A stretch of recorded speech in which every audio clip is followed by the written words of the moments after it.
예, 그러면 이번 시간에는 결과적 가중범에 대해서 살펴보도록 하겠습니다. 결과적 가중범에 보면은 그 결과적 가중범의 의의와 유형 그랬는데 그 의의를 보시면 고의의 기본 범죄에 의하여 행위자가 예견하지 못했던 그러나 예견할 수 있었던 중한 결과가 발생한 경우에 그 중한 결과를 이유로 형벌이 가중되는 범죄다 이렇게 해가지고 우리가 그 결과적 가중범을 보고 있어요. 결과적 가중범은 결국 기본 범죄가 있고 이 기본 범죄는 고의로 이루어진 거죠. 그 다음에 어떤 중한 결과가 발생했다는 거. 이 중한 결과가 발생했는데 중한 결과는 과실에 의한 경우인데 이 중한 결과 때문에 이 어떤 형사 책임을 무겁게 가중한다 하는 걸 우리가 결과적 가중범위를 할 수 있다는 겁니다. 15조 2항의 법조문이 나와 있는데 결과로 인하여 형이 중할 죄에 있어서 그 결과의 발생을 예견할 수 없었을 때는 중한죄로 처벌하지 않는다. 결국 예견할 수 있으면 중한죄로 처벌한다는 거죠. 그렇기 때문에 결과적 가중범이다 그러면 여러분들이 무슨 치상죄, 치사죄 그러는데 뭐 강도 치상죄, 강도 치사죄, 아니 폭행 치상죄, 폭행 치사죄, 상해 치사죄 이런 것들을 전부 다 결과적 가중범위를 하죠. 자, 근데 결과적 가중범위에서 핵심적으로 여러분이 반드시 알아야 되는 거는 결과적 가중범위다 그러면 기본 범죄와 중한 결과 사이에 인과관계가 있어야 된다는 거. 기본 범죄로 인해서 이 중한 결과가 발생해야 돼요. 그 다음에 15조 2항에서 예견 가능성이라고 하는 거. 그렇기 때문에 결과적 가중범위 나왔다. 그럼 결과적 가중범위 성립한다, 안 성립한다를 논할 때 뭐 시간이 없다. 그럼 여러분들이 이 결과적 가중범위는 인과관계와 예견 가능성이 인정되기 때문에 결과적 가중범위 인정된다. 이렇게 써놔도 된다는 얘기입니다. 핵심사항은 뭐냐? 결과적 가중범위 핵심사항은 고의에 의한 기본 범죄와 과실에 의한 중한 결과가 발생했을 때 기본 범죄와 중한 결과 사이의 인과관계와 예견 가능성만 인정되면은 결과적 가중범을 인정할 수 있다는 겁니다. 이게 결과적 가중범의 핵심적인 사항이죠. 자, 근데 이제 이런 결과적 가중범에 대해서 그 결과적 가중범을 좀 나누기를 합니다. 나눈다는 건 무슨 말이냐? 부진정 결과적 가중범이라는 걸 인정할 필요가 있겠느냐는 거예요. 결과적 가중범은 기본 범죄는 고의, 중한 결과는 과실에 의한 경우다. 이 경우만 있는 거 아니냐? 근데 어떤 경우는 기본 범죄가 고의이고 중한 결과도 고의임에도 불구하고 결과적 가중범을 인정할 수밖에 없는 그러한 경우가 생길 수 있다는 겁니다. 그렇기 때문에 그 부진정 결과적 가중 이런 경우를 진정 결과적 가중범 이런 경우를 부진정 결과적 가중범이라 하는데 이런 부진정 결과적 가중범을 인정해야 될 것이냐 논란이 있지만 절대 다수설과 판례는 부진정 결과적 가중범을 인정하고 있다는 겁니다. 여러분들 거기 보는 것처럼 부진정 결과적 가중범 그래가지고 중한 결과에 대해서 과실이 있는 경우뿐만 아니라 고의가 있는 경우에도 성립하는 결과적 가중범이다.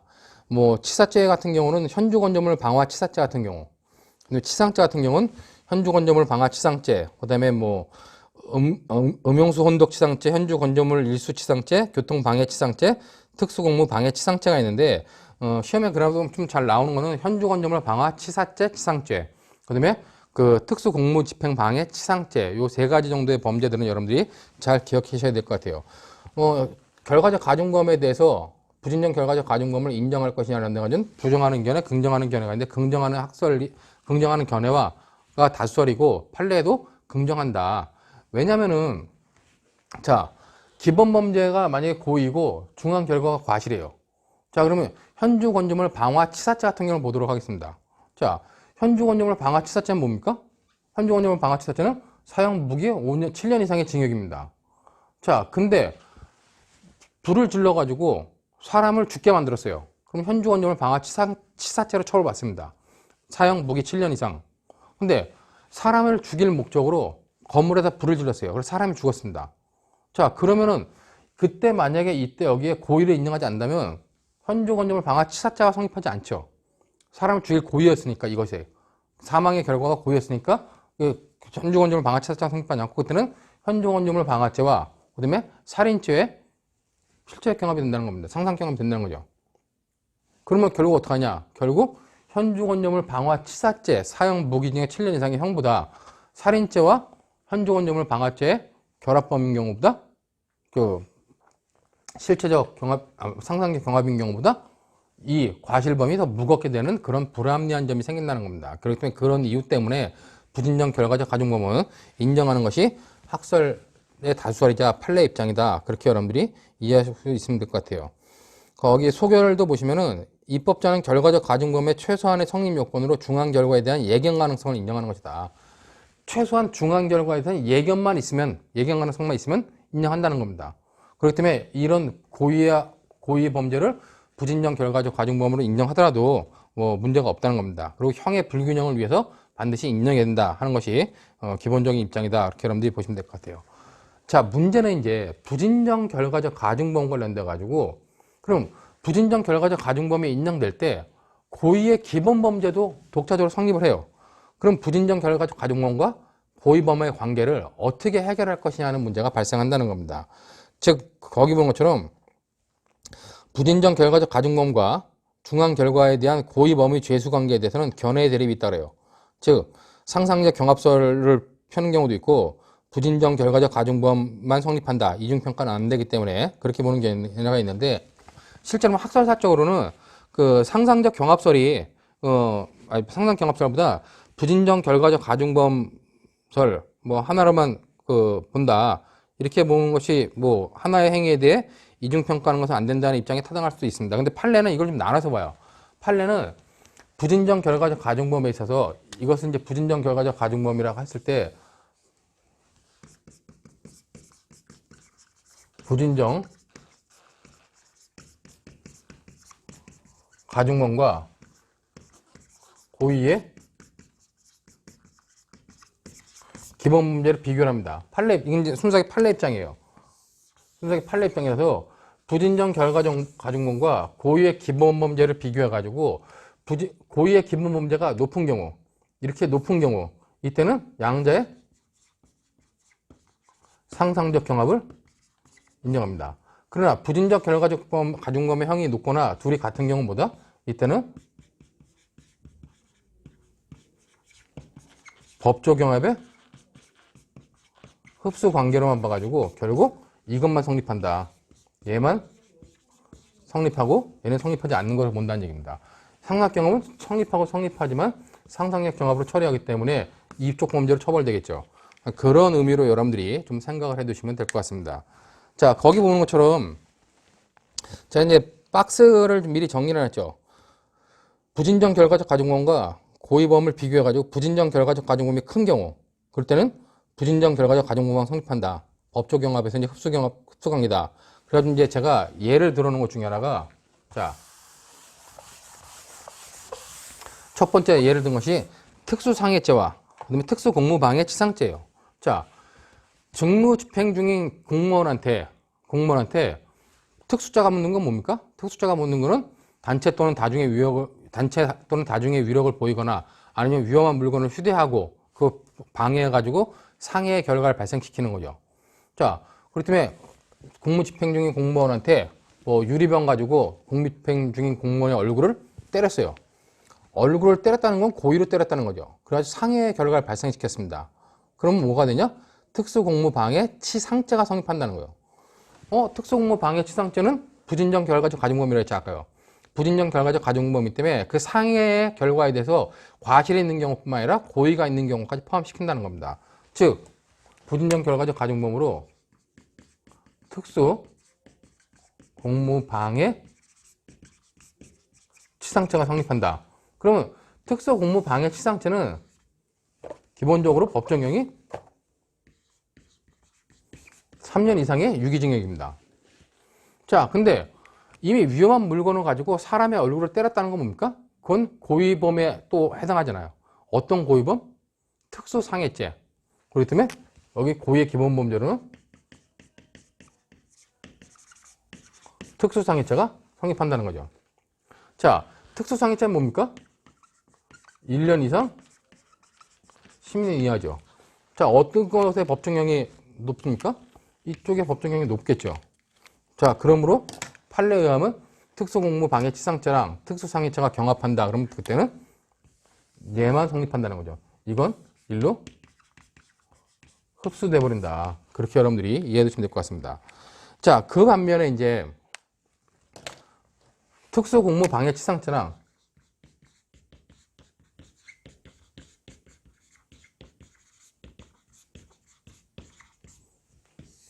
3년 이상인데 3년 이상 얘랑 강도 상해죄가 강도상해죄는 무기 7년 이상의 징역이죠. 이때는 얘가 무겁습니다. 자, 이때는 어떻게 된다? 이때는 양자는 상경이 된다는 거예요. 자, 근데 이 부분을 여러분이 잘 봐야 되는 것 중에 하나가, 그러면 결국 이걸로 처벌하겠죠. 그럼 강도상해죄는 뭐냐? 강도가 강도행위를 하고 있는데 경찰 공무원이 체포하려고 왔어요. 그랬더니 경찰 공무원을 유리병으로 경찰 공무원의 얼굴을 때리고 고의로 때리고 도망갔습니다. 자, 그럼 어떻게 돼요? 그런 경우는 공무집행 중인 경찰 공무원한테 유리병으로 얼굴을 때려가지고 다치게 했기 때문에 특수공무방해 치상죄가 성립한다는 거예요. 상해의 결과가 고의여도 상관없다 그랬죠. 그렇기 때문에 특수공무방해 치상죄가 성립하는 것 이외에 강도가 사람을 상해했잖아요. 그렇기 때문에 강도상해죄가 성립한다는 겁니다.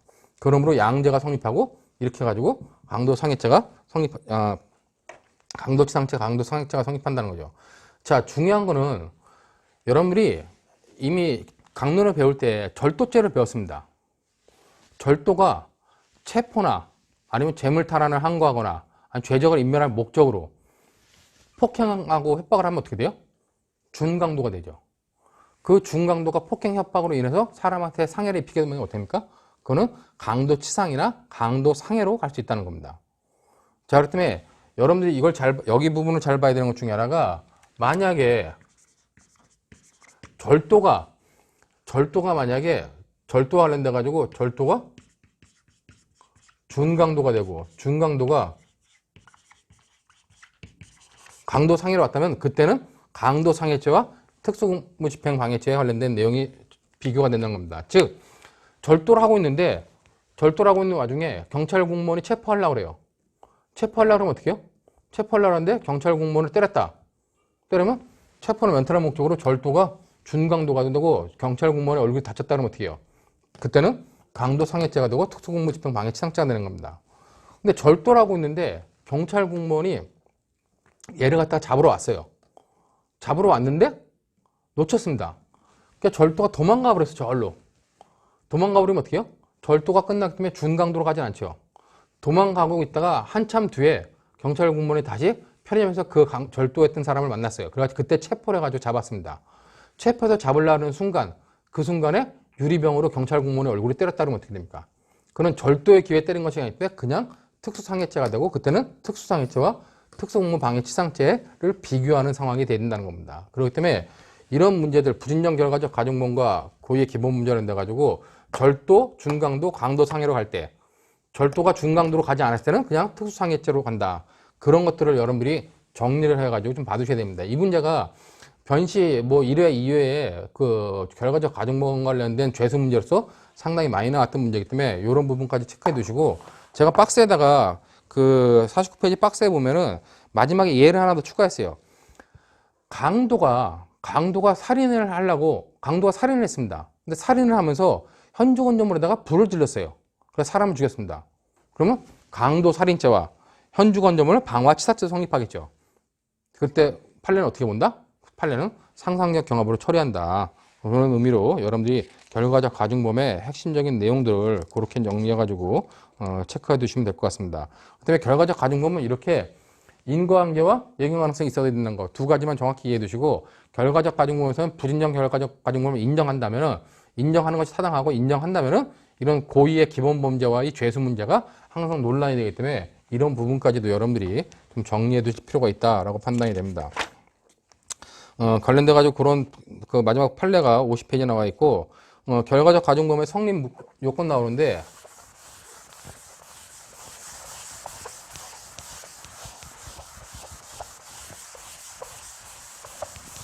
자, 결과적 가중범의 성립 요건으로는 결국 고의의 기본 범죄, 중한 결과, 과실한 중한 결과, 양자 사이에는 인과관계와 예견 가능성이 있어야 자, 인과관계는 어떤 기본 범죄에 의해서 중한 결과가 발생했을 때 인과관계를 논하는 데는 우리가 판례는 상당 인과관계설, 학설은 합법적 조건설과 객관적 귀속을 갖다가 인정하게 되죠. 그러니까 여러분들이 강도 상해죄다, 강도 치상죄다. 그러면 이 강도가 상해의 결과에 대해서 인과관계가 인정된다.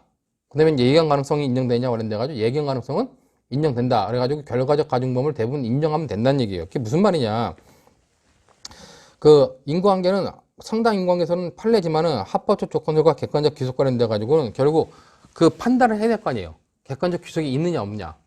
결국 여기서는 우리가 객관적 예견 가능성이 있었냐는 걸 보는 겁니다.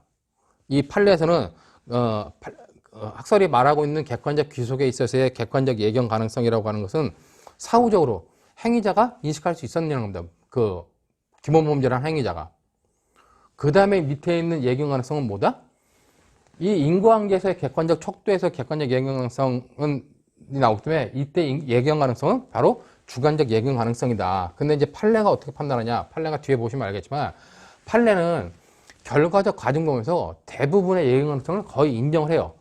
특별하게 예견하지 못한 경우가 아니라면 예견 가능성을 인정하는 게 판례 입장입니다. 그렇기 때문에 여러분들이 이제 사례형 문제를 풀 때 특별하게 예견하지 못한 경우가 어떤 경우인지 그런 경우만 여러분들이 체크해 두시고 웬만하면 다 인정된다고 보시면 될 것 같습니다. 대표적으로 기본범죄가 강간이에요. 근데 강간을 피하려다가 피해자가 도망가다가 뭐 2층에 떨어져 다쳤거나 2층에 떨어져 죽었습니다. 어떤 범죄 행위가 있을 때 기본범죄 행위 있을 때 그런 기본범죄 행위를 피하려고 도망가다 다쳤다. 그러면 행위자한테 기본범죄 행위자한테 이 사람이 다칠 것이라는 것에 대한 예견 가능성이 있느냐. 그래서 판례는 무조건 인정된다고 봅니다. 즉 어떤 기본범죄를 피하려고 도망가다가 다치는 경우는 이런 예견 가능성이 무조건 인정된다고 봐요. 그렇기 때문에 그런 의미로서 여러분들이 좀 체크를 해두시면 될 것 같고, 다음으로 뭐 결과적 가중범의 미수 문제가 나오는데 결과적 가중범의 미수는 있을 수 없다. 그렇게 보시면 돼요. 그러니까 쉽게 말하면 우리가 강도치상죄와 강도상해죄를 한 조문에다 규정해 놨습니다. 그리고 여기에 대해서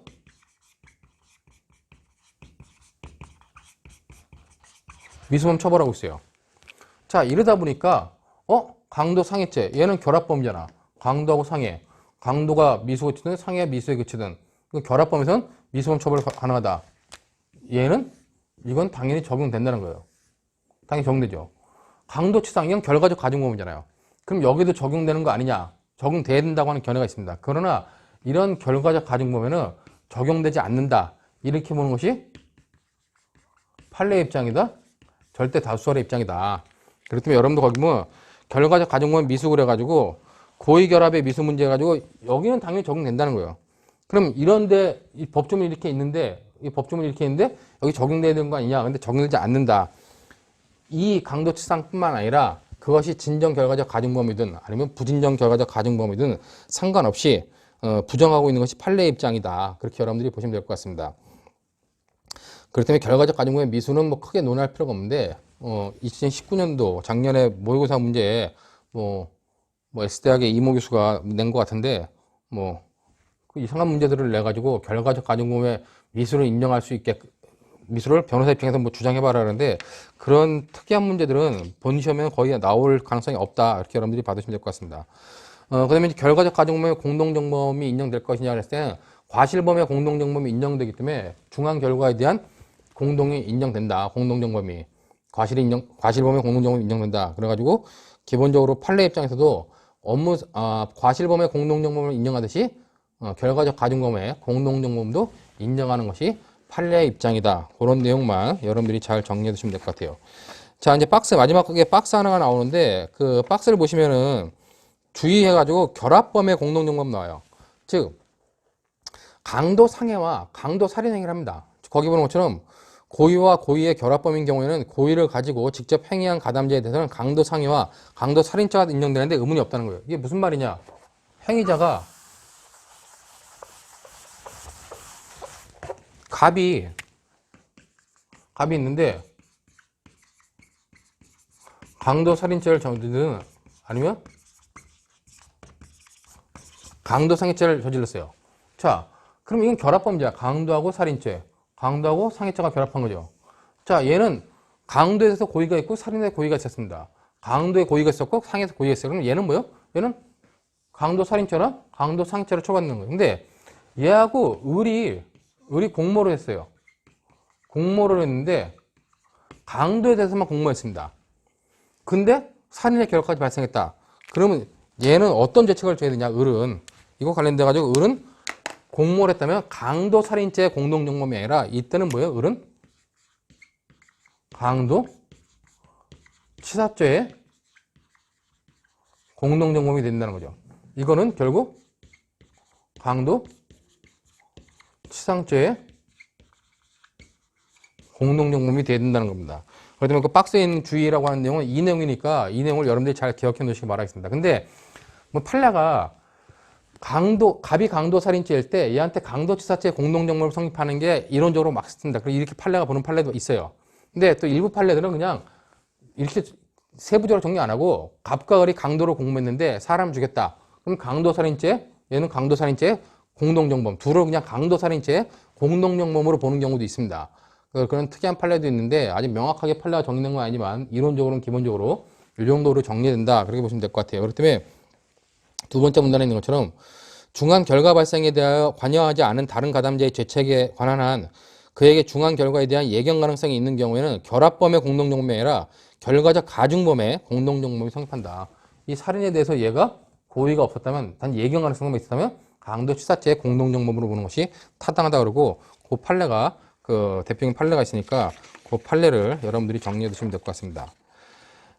이제 기출문제 잠깐 보면은 그 17년도 변시 본시험에 17년도 그 육회 시험에 제 2문인데 거기 보면은 경찰관에 대한 정자 충격기 상해행위와 관련된 죄책인데 피가 이제 경찰관이에요. 경찰관은 을을 인계받아 경찰차에 태운 다음 을에게 신분증의 제시를 요구했습니다. 을은 얼마 전 길에서 죽은 B의 주민등록증 사진이 자신의 용모와 매우 흡사한 것을 기울여 B의 주민등록증을 자신의 신분증인 것처럼 제시하였습니다. 그리고 P가 경찰관이 신분 조회를 하는 틈을 타서 자신이 소지하고 있던 전자 충격기로 P에게 충격을 가하여 기절시킨 후 도주하였습니다. 이와 관련돼 가지고 이제 이 죄책이 어떻게 될 것이냐 그래가지고 얘가 을이 지금 절도와 관련돼가 절도가 끝났다면 뭐예요? 절도가 끝났다면 이건 절도, 준강도, 강도상해로 가지 않는다는 겁니다. 그럼 관련돼 가지고 먼저 강도상해죄 성립 여부 그러는데 여기서는 절도의 기회에 체포 면탈의 목적으로 이제 폭행을 협박을 해야 되는데 이 경우는 P가 이미 을의 신병을 인계했죠. 거기 보는 것처럼 강도상해죄 성립 여부 두 번째 줄 끝에 보면 경찰관에 대한 전자 충격기의 충격행위가 절도의 기회에 행해진 경우는 준강도에 의한 강도상해죄에 해당할 수 있다는 겁니다. 근데 이미 절도가 끝났고 이 경찰관이 신병 확보를 끝냈어요. 그렇기 때문에 그 사안에서 보면은 밑에 세 번째 문제 사안에서 보면 사안에서 을은 신고를 받고 출동한 경찰관 P에게 인계되어 경찰차에 태워졌고 경찰관이 을이 제시한 신분증에 대하여 신분을 확인하는 단계였으므로 이는 체포에 의한 신병 확보가 확실한 단계에 접어들었다고 보아야 하므로 절도가 종료됐다는 겁니다. 그러므로 경찰차에 태워진 상태에서 경찰관에게 전자 충격기로 충격을 가한 행위는 준강도 내지 강도상해로 가지 않는다는 거죠. 결국 강도상해로 가지 않으면 어떻게 이건요? 그냥 특수상해가 되겠죠. 근데 경찰관이 정상적인 직무집행 중인 경찰관한테 전자 충격기, 위험한 물건에 해당하고 전자 충격기를 기절시켰다. 기절은 상해에 해당하기 때문에 특수상해를 입힌 거가 됩니다. 그 다음에 이제 특수공무집행방해 치상죄도 성립하겠죠. 그렇기 때문에 여러분들 거기 보면 특수공무방해 치상죄 성립 여부가 당연히 성립한다. 그 다음에 53페이지에 보면 특수상해죄 당연히 성립한다. 양재 죄수관계 어떻게 할 것이냐. 양재 죄수관계를 현대가지고 이제 거기에 뭐 부진정 결과적 가중공과 중한 결과에 대한 고의범의 죄수관계에 대해서는 상상자 경합으로 볼 것이냐 아니면 그 부진정 결과적 가중범으로 볼 것이냐와 관련돼 가지고 학설이 대립하지만 판례 입장에 따르면 어떡한다? 판례 입장에 의하면 특수공무방해 치상죄와 그다음에 특수상해죄를 비교해 가지고 특수공무방해 치상죄가 무겁기 때문에 특수공무방해 치상죄만 성립한다라고 여러분들이 판단하시면 될 것 같습니다.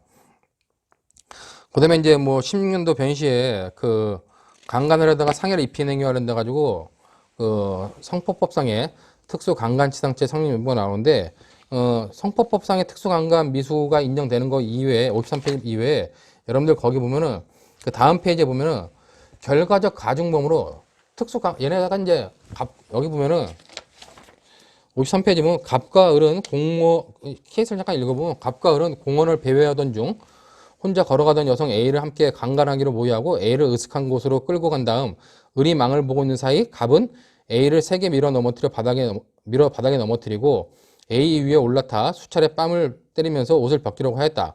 즉 갑과 을은 뭐요? 공동으로 여기서 이제 합동해가지고 뭐란 겁니까? 합동해가지고 강간을 개시했죠. 이 특수 강간 관련돼 가지고는 형법상의 죄문은 법조문이 없지만은 성폭법에 보면 특수 강간죄를 처벌하죠. 그렇기 때문에 이제 특수 강간죄가 성립한다. 성폭법상의 특수 강간죄가 성립하는데, 근데 이에 A는 비명을 지르며 필사적으로 반항하며 도망하다가 돌부리에 걸려 넘어지면서 발목이 부러지는 상해를 입혔다. 그 강간을 피하려고 도망가다가 상해를 입었다는 겁니다. 이때 공원을 순찰 중이던 경찰관 P1이 A의 비명소리를 듣고 달려왔다는 겁니다. 갑과 을의 죄책을 논하라는데 성폭법상의 특수강간죄의 실행에 착수했지만 기소에 이르지 못했죠. 그렇기 때문에 성폭법상의 특수강간죄에 미수가 성립할 수 있다는 겁니다. 문제는 이 피해자가 강간을 피하려고 도망가다가 상해를 입었어요. 자, 그럼 이런 피하려고 도망가다가 중한 결과, 상해라고 하는 중한 결과가 발생했는데, 그러면 특수강간 치상죄가 성립해야 될 것이냐. 그렇기 때문에 여러분 결과적 가중금으로 특수관계 치상죄가 성립하는지 여부를 논해야 되는데, 핵심 사항은 뭐다? 인과관계와 예견가능성 두 가지만 여러분들이 정확히 봐두면 된다는 겁니다. 그렇기 때문에 거기 교환에도 보면은 결과적 가중금이 성립하려면 기본 문제와 중한 결과 사이에 인과관계 및 예견가능성의 요건이 필요하다. 이건 반드시 여러분이 써줘야 돼요. 인과관계와 예견가능성이 인정이 필요하다. 그 다음에 인과관계는 뭐 여기 보는 것처럼 직접성의 원칙에 의하면 인과관계와 관련돼 가지고 인정된다. 상당 인과관계 인정하든 객관적 규정 인정된다는 겁니다. 그다음에 이제 그 예견 가능성 관련돼 가지고 피해자의 도주, 얘가 피해자의 도주는 충분히 도주로 인해서 상해를 입는다는 건 충분히 예견 가능한 것이다. 그렇기 때문에 갑과 을은 성폭법상의 특수 강간 치상죄가 성립한다. 그 부분을 여러분들이 잘 봐두시면 될 것 같습니다.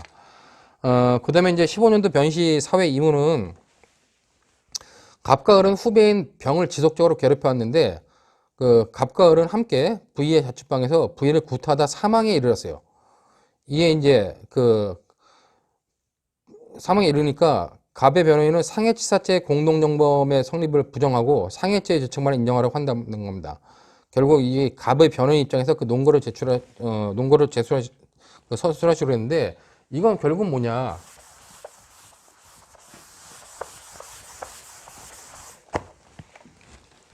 그 15년도 변시 문제는 기본적으로 얘한테 적용되고 있는 게 뭐냐. 갑과 을과 관련돼 가지고 갑과 을이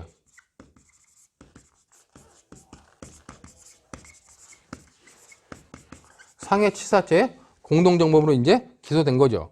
그렇기 때문에 이 상해치사의 공동정범에서 상해치사의 죄책을 안 물고 상해죄만 물겠다. 그러면 상해치사죄는 뭐요? 상해치사죄는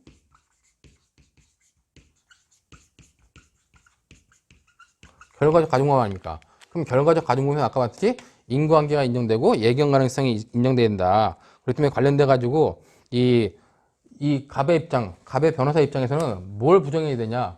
자, 우선 공동정범이 성립하지 않는다. 그 다음에 이제 관련돼 가지고 상해와 관련돼 가지고 그 공동정범이 성립하지 않는다. 이때는 이제 이 상해치사죄는 결과적 가중범의 공동정범인데, 이 결과적 가중범의 공동정범이 인정된다는 건 업무상 과실범의 공동정범이 성립되느냐 여부를 논하기 때문에 과실범의 공동정범은 성립하지 않기 때문에 결과적 가중범의 공동정범도 성립하지 않는다. 변호사가 이렇게 주장할 수 있죠. 그러나 타당한 주장은 아니죠. 판례에 의할 때. 그 다음에 이제 상해치사죄에서 치사의 결과에 대해서 어떤 예견 가능성이 없었다. 가지고 결과적 가중범을 부정할 때는 여기서 이제 뭐 인과관계와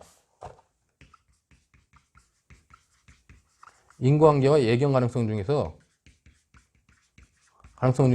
이 예견 가능성이 없다. 이렇게 주장하면 되겠죠. 갑의 변호사 입장에서.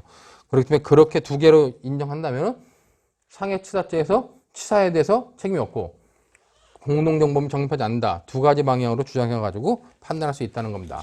그러니까 그런 의미로 여러분들이 보시면 될 것 같고, 14년도 변시 3회 이문은 이제 방화죄와 관련된 죄책인데, 결국 이거는 부진정 결과적 가중범으로 현중원점을 방화치사죄가 있는데 미수로 인정할 수 있겠냐는 겁니다.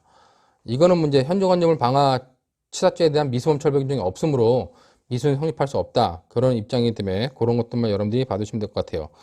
12년도 변시는 이제 그 절도가 중강도가 되고 강도가 돼가지고 상해를 입힌 겁니다. 그렇기 때문에 강도 상해죄와 특수옥무집행방해 치상죄와의 관계에 관련돼 가지고 강도 상해죄가 무겁기 때문에 상상력 경합이 된다는 케이스였고, 모의시험 관련돼 가지고 그 작년도 모의시험 1차 2문에 보면은 뭐 그 케이스 57페이지에 보시면 갑은 뭐 도로에서 배회하다 이어폰으로 음악을 들으며 혼자 걸어가는 A를 발견하였다.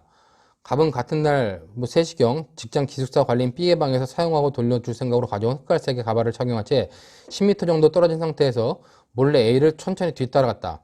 갑은 A X아파트 단지 중 인적이 드문 곳에 위치한 204동 입구의 경비실을 지나 현강복도에서 엘리베이터를 기다리고 있는 A의 바로 뒤에서 A를 껴안으려고 양팔을 들자 인기척을 느낀 A가 갑자기 뒤돌아보며 왜 이러세요? 라고 소리치며 피하려다가 넘어져 정신을 잃었다. 놀라 넘어진 A는 엉덩이 관절뼈에 금이 가는 불안정 골절로 6주간의 치료를 요하는 상처를 입었고, 갑은 넘어진 A가 떨어뜨린 핸드백을 가지고 기숙사로 돌아갔다는 겁니다. 당시 그곳은 그날 내린 눈으로 인하여 매우 미끄러운 상태에 있었고, 범행 후 돌아가던 갑도 미끄러진 장면이 CCTV에 녹화되어 있다. 이때 이제 2번 문제를 보면 뭐 갑의 죄책은 쭉 논하시면 갑의 죄책 관련돼 가지고 주거침입죄와 주거침입 강제추행 치상죄가 성립할 거다. 한 그런 정도의 그 45점짜리 배점 여러분 정리한 걸 보시면 되고, 문제는 갑의 변호인 입장에서 갑이 미수감경을 받을 수 있도록 하는 변론의 주장을 하는 겁니다.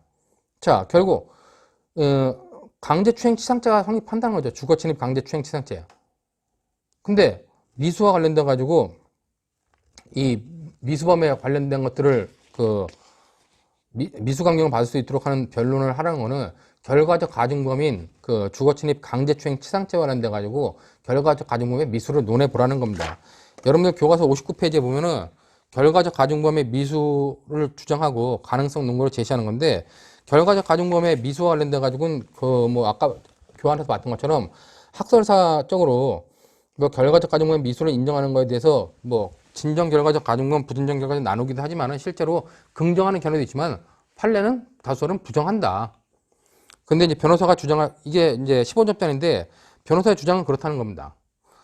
기본 범죄가, 그러니까 강제추행은 미수에 그쳤는데 그걸 피하려다가 피해자가 넘어져가지고 엉덩이 불안정 골절을 당했다는 거죠. 상해를 당했다는 거 아닙니까?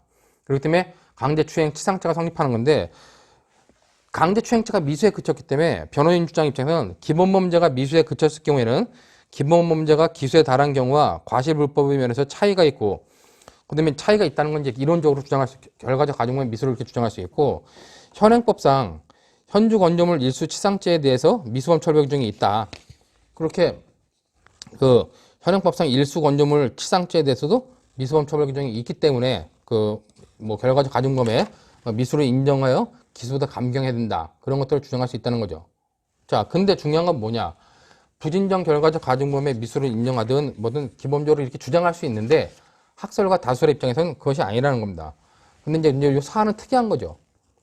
사안에서는 특히 성법법상의 미수범 관련 규정 입법 태도와 그 체계론적 해석을 주장할 수 있다는데, 이건 뭐냐?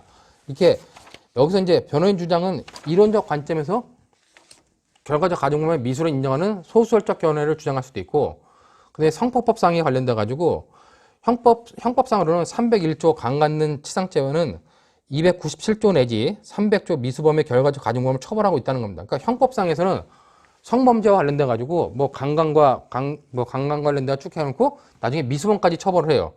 그러니까 미수범의 297조 301조는 297조 내지 기본범죄가 미수범인 경우도 치상이나 치사의 결과가 발생한 경우는 처벌한다는 겁니다. 형법은.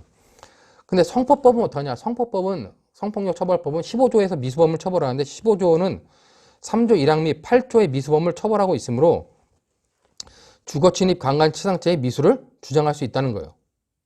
그러면 이제 뭐 성폭법의 특이한 규정 때문에 이렇게 할 수 있다는 건데, 제가 볼 땐 성폭법의 특이한 규정 아니면 성폭법의 어떤 불합리한 규정을 알고 있느냐를 문제낸 것으로 볼 수 있겠는데, 여기에 배점이 10점씩 됐다는 거, 뭐 타당하지 않다고 보이기 때문에 이런 문제가 있었다는 정도만 여러분들이 이해하시고 성폭법의 어떤 그 특이한 구조만 한 번 더 체크해 두시면 될 것 같습니다. 혹시를 대비해 가지고. 그 다음에 이제 14년도 모의사와 그런 현주건조물 방화 치사죄가 성립하느냐 관련된 문제이기 때문에 그런 내용까지 여러분들이 쭉 정리해 두시면은 뭐 결과적 가중범에 관련된 문제는 뭐 쉽게 이해가 되리라 봅니다. 그리고 결과적 가중법은 중간중간 사례들마다 많이 섞여 있어요. 많이 섞여 있는데 섞여 있을 때 우리가 결과적 가중법이네 그러면서 관련돼 가지고 뭘 본다? 인과관계가 인정된다. 직접성 원칙에 의해서 인과관계 인정된다. 그다음에 뭐 예견 가능성이 인정된다. 이렇게 여러분들이 보고 결과적 가중법은 웬만하면 인정된다고 보시면 될 것 같아요.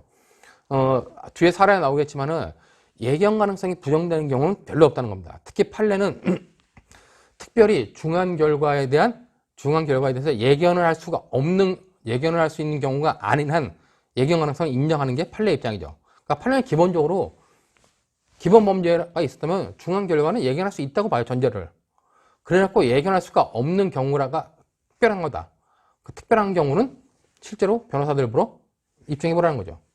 근데 판례가 항상 저는 이게 특별히 예견할 수 있는 경우가 아닌 한 예견 가능성이 인정된다. 이렇게 이제 언급하고 있기 때문에 그런 부분을 나중에 체크해서 보도록 하겠습니다.